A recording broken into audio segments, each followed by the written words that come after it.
Wir sind bei Recycle in St. Wendel. Ja, und hier in St. Wendel gibt es exklusiv eine große Rennradabteilung, muss man dazu sagen. Das kommt aber nicht von ungefähr, sondern St. Wendel ist ja auch eine ganz große Rennradstadt. Und Cube, das sind Fahrräder, die werden wirklich noch in Deutschland zusammengefertigt. Ja, Cyclocrosser, was ganz Tolles. Hier ist Nico Ockenfels. Hallo Sven, grüß dich. Ja, wir haben es vor uns, das ist Teamdesign. Es sieht aus wie von der Tour de France so ein bisschen. Ja, Teamline-Design von der Marke Cube. Die Farben, die wir hier sehen, sprich das Grau, Rot, Blau, spiegelt das Rennteam wider oder spiegelt natürlich auch die Marke wider, seit Geburt an. Und wir finden, dass dieses Farbschema oder Spektrum eigentlich sehr, sehr gelungen ist. Und wir haben es in verschiedenen Bereichen, sowohl Mountainbike, Rennrad, als auch jetzt in dem Beispiel hier mit dem Cyclocrosser, finde ich für mein Empfinden, dass es sehr gut gelungen ist. Ja, es sind unglaublich robuste Fahrräder. Das sind im Prinzip eine Mischung aus Rennräder und so ein bisschen Mountainbike. Cross Race, das heißt, ich kann damit auch so einen Schotterweg mal fahren. Genau, also das Cyclocross ist im Prinzip vom Einsatzzweck ein Fahrrad, was nicht nur auf der Straße bewegt werden kann, sondern vor allen Dingen halt auch querfeldein. Es gibt ja die bekannten Querfeldein-Rennen, auch hier unter anderem schon verschiedene Rennläufe in St. Wendel stattgefunden, Belgien, Holland, auch dort sehr, sehr aktive Renngemeinschaft. Und dieses Rad nutzt in erster Linie vor allen Dingen der Rennradfahrer, der im Sommer, sage ich mal, nur auf der Straße unterwegs ist, natürlich im Winter das Rad eher einmottet und dann aber ein Rad braucht, mit dem er halt alles bewältigen kann. Also weiterhin auf der Straße, aber dann halt auch wirklich mal einen Waldweg und somit auch das Spektrum vergrößert oder seinen Einsatzzweck natürlich halt auch vergrößert. Besonderes Merkmal liegt halt auf den Reifen, das heißt, wir haben genoppte Reifen. Das ist so das, was am ehesten auffällt, weil grundlegend sieht das Fahrrad natürlich aus wie ein klassisches Rennrad. Wir haben den Rennbügel vorne drauf und in diesem Jahr bringt Shimano komplett neu eine spezifische Gruppe für den Cyclocross-Bereich. Diverse Änderungen, es geht hier zum einen um die Übersetzung. Wir haben, was jetzt auch so ein bisschen neu ist, eine reine Einfachübersetzung vorne. Das heißt also, klassische Umwerfer fällt hier komplett weg. Und dann die weiteren Änderungen sind natürlich halt auch Standard mittlerweile Scheibenbremse. Aber eine Besonderheit haben wir wirklich im Bremshebelbereich. Der ist nämlich von seiner Auflagefläche oder von seiner Stellung anders zum Rennrad. Wir haben hier eine größere Auflagefläche, wo ich quasi mehr Handkraft auch auf die Fläche bringe und somit dann auch eine höhere Bremsleistung nochmal erziele. Das bedeutet, ich habe ein viel robusteres Rad. Ist es denn noch viel schwerer? Minimal. Also sicherlich ist es robuster, es muss natürlich auch deutlich mehr standhalten, gerade im Gelände wie ein klassisches Rennrad. Aber der Gewichtsunterschied kommt natürlich in erster Linie durch die Laufräder und die Bereifung. Aber in sich gesehen macht es jetzt nicht ganz so viel aus. Also hier ist wirklich der Einsatzzweck, steht dort im Vordergrund, weil das Rad halt auch mehr kann wie ein klassisches Rennrad. Ja, wir sprechen hier über 2.500 Euro. Das Gewicht ungefähr? Müsste ich jetzt nachgucken, habe ich jetzt nicht parat.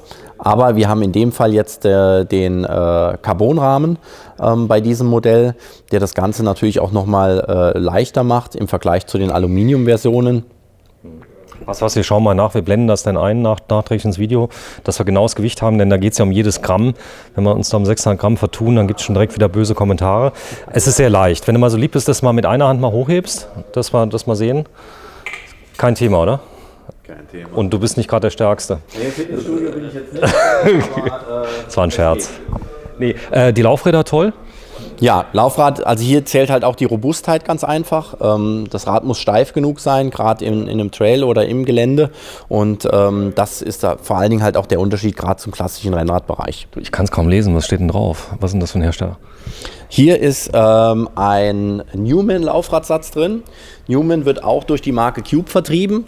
Wir haben unter anderem aber auch die Bauteile wie Sattelstütze, Lenker, Vorbaueinheit von Newman.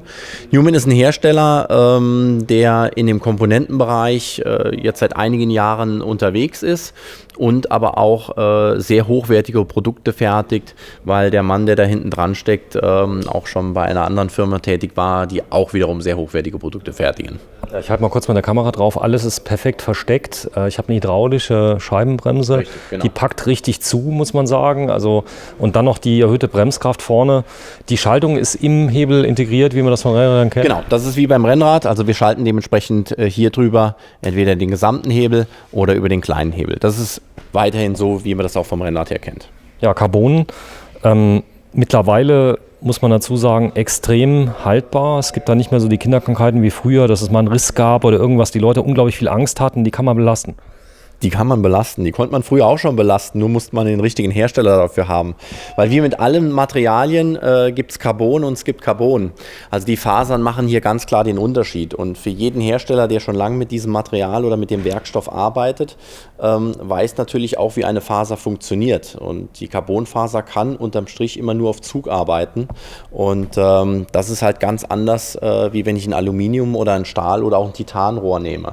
Das Grundverhalten ist eigentlich ein ganz anderes. Ich kann natürlich ganz andere Formen natürlich auch fertigen und ich habe natürlich auch Fasern, die unterschiedliche Eigenschaften haben. Zum einen natürlich sehr leichte Fasern, die in sich aber weniger Steifigkeit haben und zum anderen aber auch Fasern, mit denen ich einen Flex hervorrufen kann. Das heißt also gerade im Sitzstrebenbereich erkennt man das oftmals, dass die Sitzstreben etwas flacher gefertigt sind. Im Tretlagerbereich, alles was von links und von rechts kommt, soll ja ein Rahmen sehr, sehr steif sein. No? Dass ich die maximale Kraft auch natürlich auf die Pedale übertrage. Im Hinterbaubereich geht es aber darum, dass ich durchaus auch ein bisschen mehr Komfort habe. Ein Aluminiumrahmen ist prinzipiell knüppelhart, da gibt es keinen Komfort. Titanrahmen oder Stahlrahmen sind wiederum deutlich komfortabler.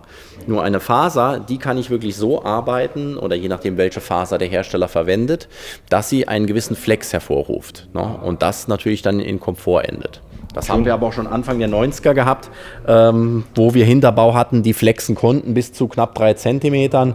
Und das 3 Zentimeter? Ja.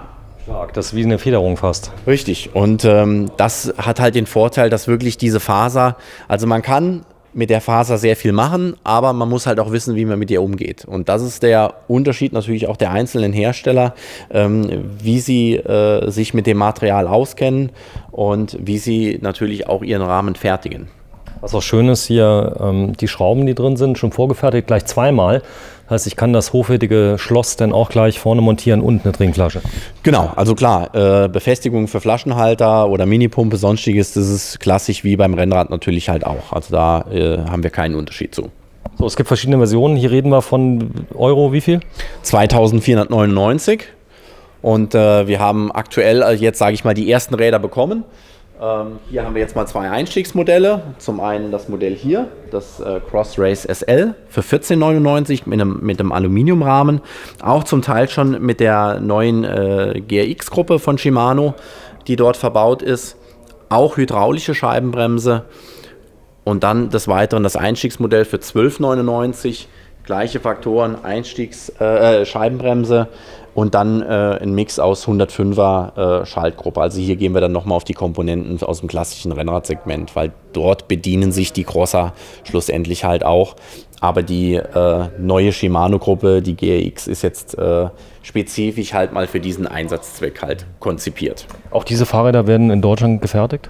Ja, also die Montage der Räder erfolgt in Waldershof und dort ist die Produktionsstätte von Cube. Ja, du bist großer Cube-Fan, kennst die Marke seit Jahren und hältst große Stücke drauf. Also du sagst, also bei Cube habe ich auch einen hohen Wiederverkaufswert. Cube-Fahrräder sind sehr gefragt. Hast du Probleme, wenn die mal in Zahlung gegeben werden, die bleiben nicht lang stehen, ne?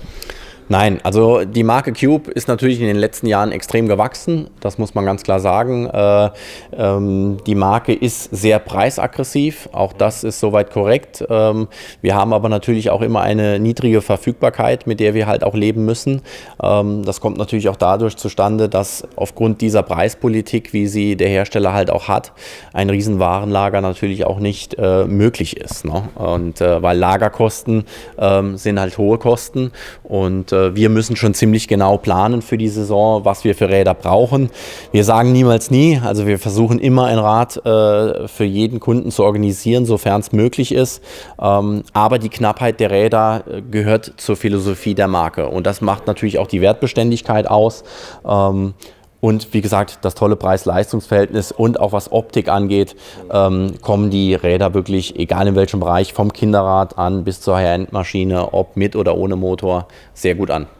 Ja, es gibt ein Thema Jobbike. Lass uns ganz kurz darauf nochmal eingehen. Wenn ich Arbeitnehmer bin, kann ich das Fahrrad von der Steuer absetzen? Ja, richtig. Das heißt, ich kann es vom Bruttolohn abziehen und zahle darauf keine Steuern. Wie es genau funktioniert, ihr habt mehrere Anbieter? Genau, wir haben mehrere Anbieter, Jobrad, Businessbike, Eurorad. Also wir bieten verschiedene Dienstleister an, weil natürlich auch jeder Arbeitgeber unterschiedliche Partner sucht.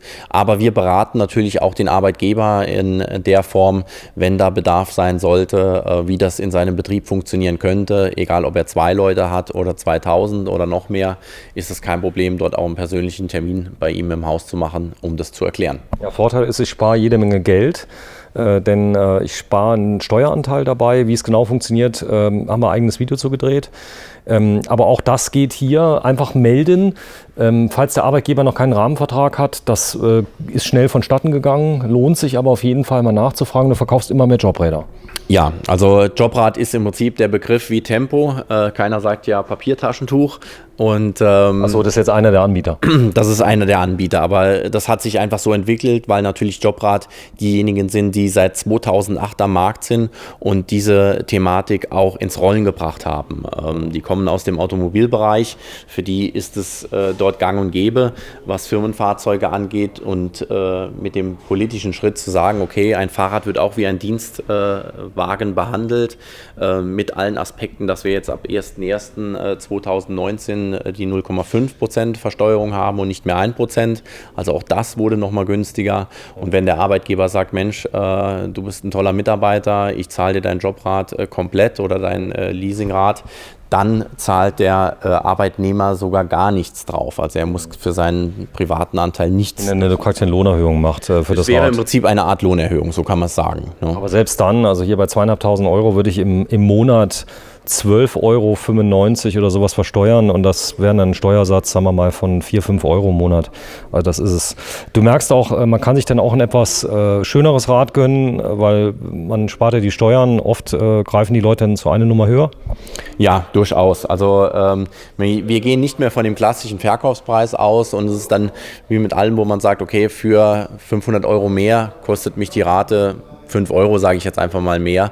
Und da überlegt sich manch einer schon, okay, das ist gar nicht so viel und das mache ich. Und was ich natürlich im Endeffekt spare, ist sehr individuell, kommt auf die Steuerklasse, Freibeträge etc. Das sind alles Sachen, die für jeden Arbeitnehmer individuell sind und nicht pauschal, ich spare Prozentsatz X. Also einfach, wenn ich jetzt bei dir bin, einfach fragen, hier, ich bin Arbeitnehmer da und da, habt ihr schon einen Rahmenvertrag mit dem, wie funktioniert das, kann man sich kurz beraten lassen.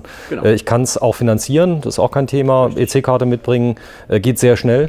Finanzierung geht eigentlich super schnell, innerhalb von einer 10 Minuten, Viertelstunde ist das erledigt. EC-Karte, Personalausweis ist das, was wir in erster Linie brauchen und dann kann im Prinzip das Rad auch nach der Genehmigung direkt mitgenommen werden. Ja, auch da habt ihr verschiedene Anbieter, mit wem arbeitet ihr zum Beispiel zusammen? Zurzeit nur noch mit der Consorsfinanz, weil wir da einfach die besten Erfahrungen haben. Die sind spezialisiert auch auf solche Sachen, muss man sagen. Genau. Also die sind sehr schnell. Ja, vielen Dank. Cube, das Cube Cross Race jetzt in der Version, wie heißt es? Team Sport? Nee, wie war es? Genau. C62 SL. Genau, C62 SL und, wenn wir schon gerade dabei sind, links haben wir das, jetzt muss ich gerade selber schauen, das hier ist das SL. Ja, Augenblick. Und bei dem haben wir das Pro. Okay, das heißt also, das ist das SL als Aluminiumrahmen? Als Aluminium. HPA, das A zum Schluss steht für Aluminium, ja. Und HPC, da steht das C für Carbon. Okay, alles klar. Das schreiben wir aber nochmal in die Bezeichnung rein. Wo findet man dich? Zum einen hier in St. Wendel, in der Linksweiler Straße 27a, direkt Nähe Shell-Tankstelle und der B41, oder in Riegelsberg in der Saarbrücker Straße 171. Das Ganze montags bis freitags von 9 bis 18 Uhr und samstags von 9 bis 13 Uhr. Ja, aber die Rennräder gibt es zum Gucken nur hier. Rennräder und Crosser haben wir hauptsächlich eigentlich nur hier, weil in Riegelsberg haben wir zu wenig Fläche. Aber Service könnte ich dann auch in Riegelsberg machen, wenn ich es kaufe? Ja. Also wir können auch, wenn der Kunde sagt, ich Riegelsberg ist in meiner Nähe und ich interessiere mich genau für dieses Rad, können wir auch ein Rad von hier nach Riegelsberg bringen. Das was jeden Tag rüber. Genau. Du wohnst an der Gegend, also kannst du mal pendeln. Vielen Dank, Nico Ockenfels. Ja, wenn Sie Lust haben auf Cube Crosser, so nennt sich Crosser heißen die, gell? Im Großen und Ganzen. Genau. Ja, dann kommen Sie einfach mal hier nach St. Wendel, ganz leicht zu finden. Wir sind nämlich neben der Shell-Tankstelle. Wenn ich hier rausgucke, ich mache das mal gerade, dann sieht man schon hier vorne die Shell-Tankstelle, die ist direkt an der Bundesstraße, einfach rausfahren. Die heißt, glaube ich, Abfahrt City heißt die und dann fahren Sie die Shell-Tankstelle, dann sind Sie schon da. Danke, tschüss.